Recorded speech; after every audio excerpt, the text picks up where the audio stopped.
Appropriate. It is appropriate because in so many ways this whole weekend is about the honoring of our labor, of our efforts, of our continual work. And the song expresses this frustration.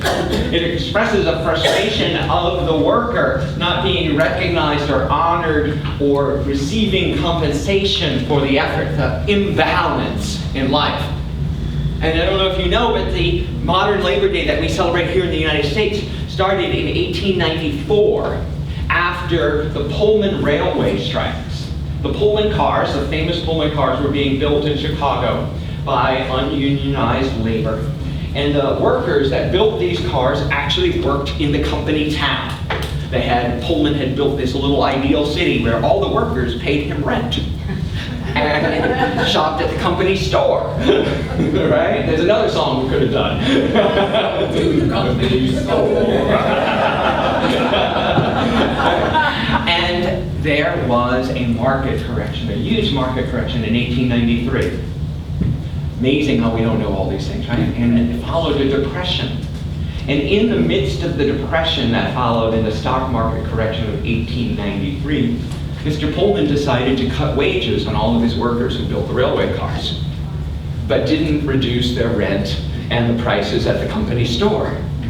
And they were frustrated, feeling unappreciated, and making Mr. Pullman rich at their own detriment. And they started strikes that interrupted the railway service, vandalized the railway service. The violence escalated until Grover Cleveland sent in the National Guard. And the whole incident didn't end until people's lives were lost. But the National Guard shot striking workers. And with the death, the need to honor and to celebrate the efforts and the practice of labor came into our national consciousness. Now we talk about it as a sale. It's a Labor Day sale.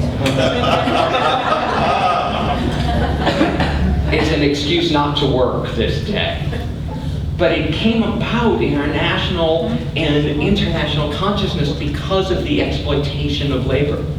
And sometimes it takes those incredibly painful and striking moments to awaken our consciousness and see exactly what it is that we're doing. We've all witnessed it this week in the Syrian crisis, when all over social media and all over the network news and all over every newspaper you picked up, you saw a picture of a 3-year-old boy laying dead on the shores of Greece as he tried with his family to swim, to make it to safety.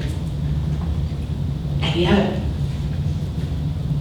we've been unaware or blind or too busy, too involved in other things, to notice, to awaken, and to share our humanity with the rest of the planet. The pendulum always swings, right? It always shifts back. And unfortunately, in our human experience, sometimes it takes those painful lessons for us to awaken. Someone said to me at dinner last night, we talked a couple months ago, about the whole Black Lives Matters movement and how important it was for us to look at that. And at dinner last night, we were discussing also that, yes, it's made the national press when there's white on black violence, when there's a white cop and a black victim, or vice versa. But when black people are killed every day, when it's black on black violence, it never even makes the news. And if all lives matter, all lives matter. The child on the sea, outside of Greece, the kids being shot here in our cities, the workers all around the world were being exploited this Labor Day so that we can get cheaper prices at Costco. Or at Walmart, or wherever it is. Not political, but human. right? I don't know the answer. I don't know the political, the geopolitical, the economic answer to any of this. But I know that the answer lies in us being awake, to us being conscious of what's going on in the world. That people's labor is what makes everything we eat, everything we wear, everything we own. And to just acknowledge that in this moment we are all interdependent on each other. And someone's effort has been the blessing to this beautiful suit, to that comfortable chair, to that glorious house you live in. Someone's labor has made that possible for you. Even your own. You know, we are often told by our parents, just keep your nose to the grindstone. Get your head in those books, young man, young woman. You know you can do anything you want if you just apply yourself in school, right? You can become anything you want if you study hard enough and work hard enough. And that you must labor. That's how you achieve anything in life. It's just stick-to-itiveness. Don't give up, no matter what. But there's a spiritual principle that belies that. That is the absolute opposite of that. It's the principle of Sabbath.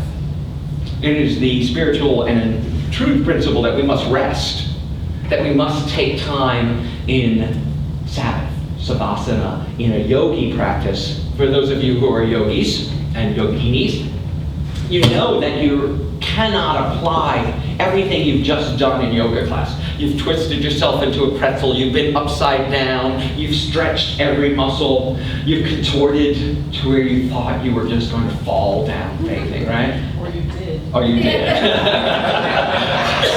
And you get to lay in dead man's pose. Literally, that's what savasana means, dead man's pose. And you lay there flat out, in order for your body to assimilate all the benefits of the work you just did. You must rest. You must stop and pause.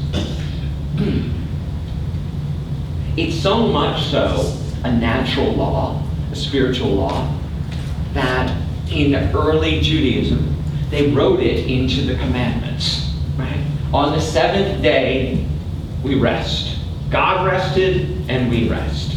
We all must stop all of our efforts and work and rest in order to let our body and our spirit catch up with everything we've done all this week. And yet, when we get to the New Testament, Jesus is quoted, and because he's walking through the fields with his disciples eating. They're picking grain from the wheat, and they're eating. And the Pharisees stop him and say, wait. You're not supposed to work today. That's breaking the law. You're supposed to only rest. And his response is, the Sabbath was made for man, not man for the Sabbath. Right? That it is for us. It is not for us to honor God, that we rest for our own benefit. But if you need to eat, eat. Later, in the Gospel of Matthew and the Gospel of Luke, he gives one of the most famous quotes of Jesus of all times when he says, consider the lilies of the field. They toil not, they spin not. And yet I tell you, Solomon in all his splendor was not arrayed like one of these. So Mom and Dad, it doesn't matter if I get an A on the test. So my boss, it doesn't matter if I get this report out or not. That glory, that splendor, that riches, that abundance comes to me because of who I am, not what I do. That blessings come to me because I am the blessing and I give it and receive it freely. You're not rewarded for what you do, you're rewarded because of who you are. You are the divine expression of God on the planet right here now. You need do nothing in order to be honored, in order to be rewarded. What a radical concept, right? Oh, wait, I'm supposed to do all this. And herein lies this amazing divine paradox, right? You need do nothing. You are perfect exactly the way you are. We just said it to Roma. She is perfect We said it to our own inner child, you are perfect exactly the way you are. Here, my volunteer coordinator's going to have a fit. You don't need to volunteer here.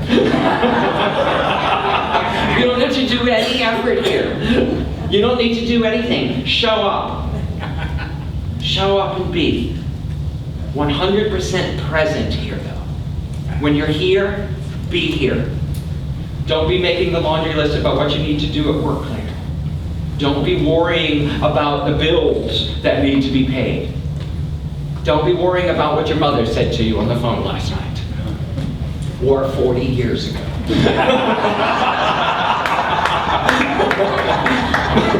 Right?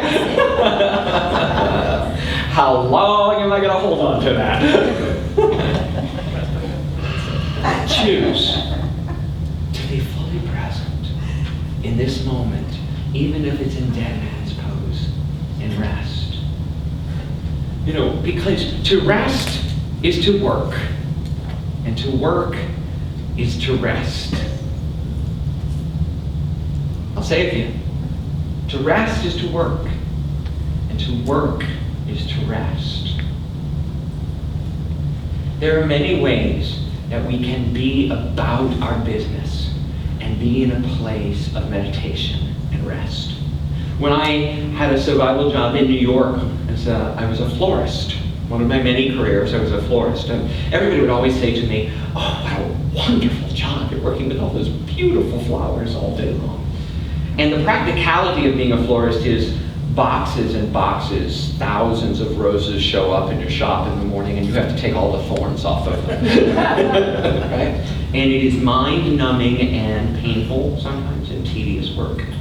But what I would do is I would strip each rose, take all its thorns off, cut it and put it into water, saying a mantra, saying I am so blessed. And so that my efforting, my work, became my rest. It became a place where I didn't sit there worrying or filled with anxiety and projecting all of the bad things or the boredom. I projected what I wanted, remembering that I am a blessed child of God.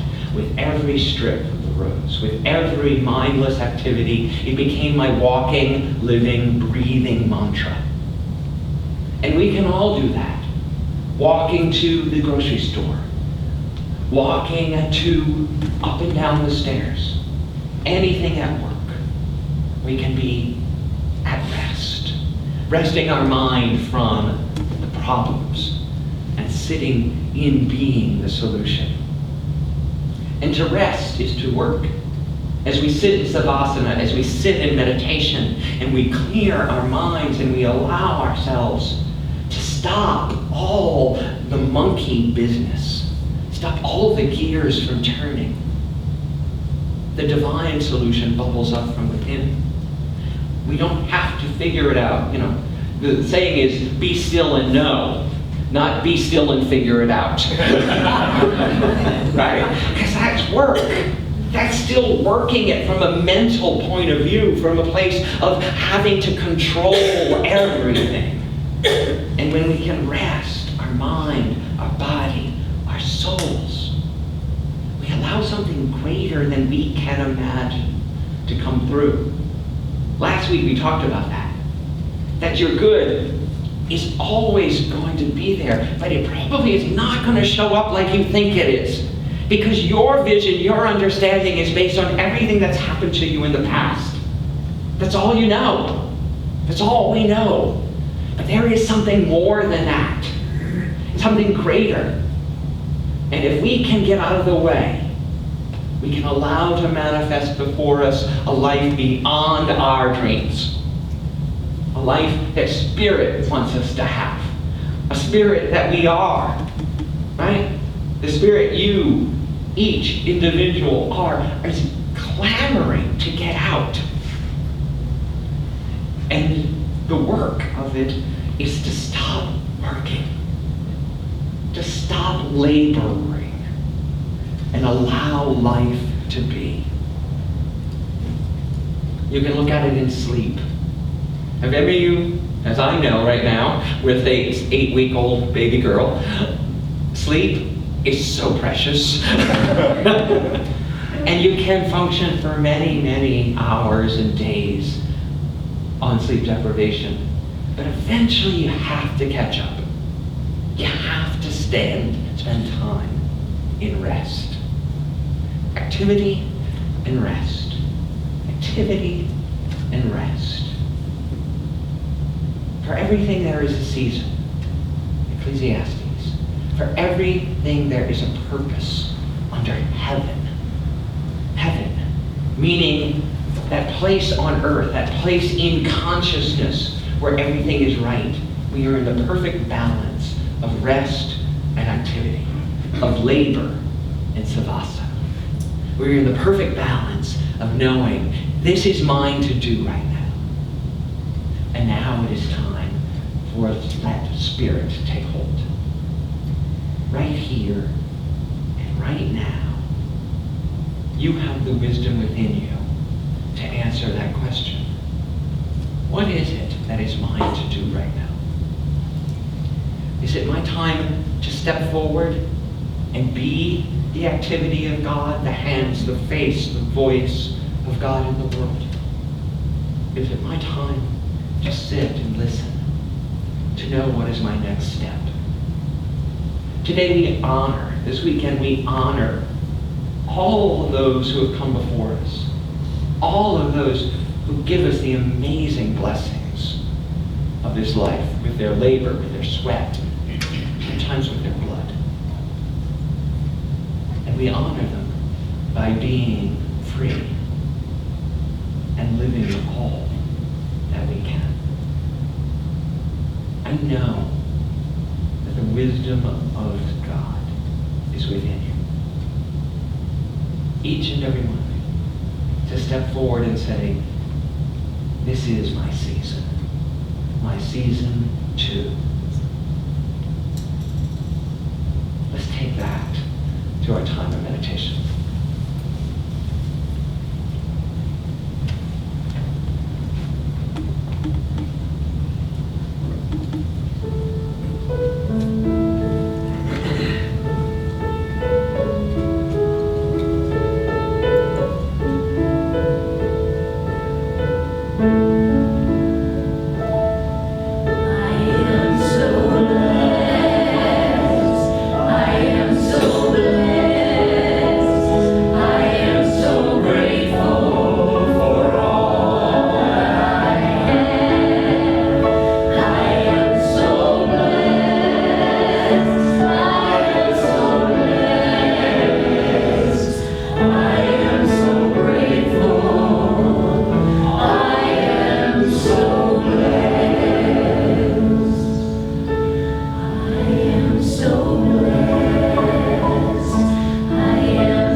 Everything is coming to me. My life, my comfort, my food, my friends. As you close your eyes, I invite you to watch as all of the blessings of your life stream before you. Stream through your consciousness and your understanding.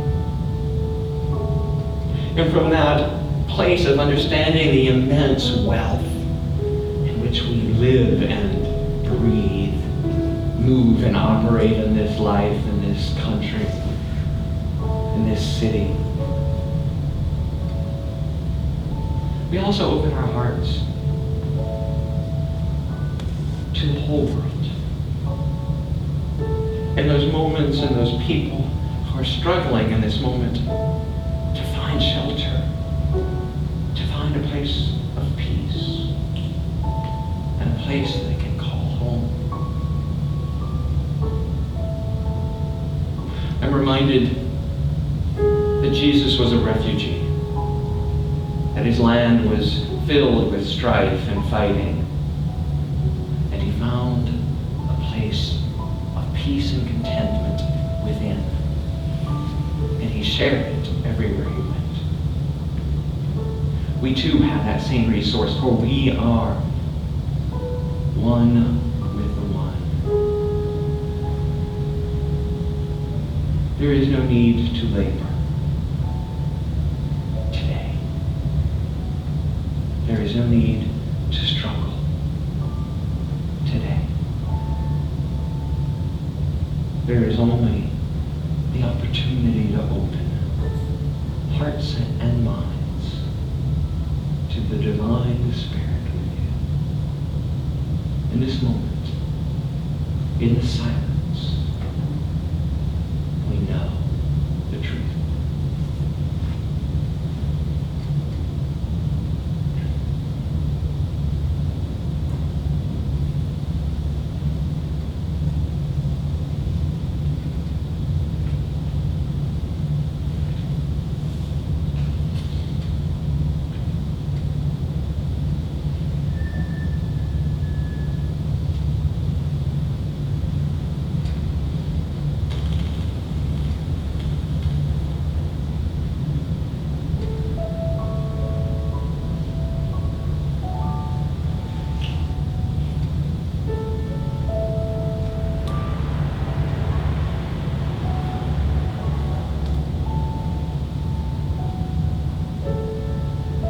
We become aware of life, of each other, of abundance,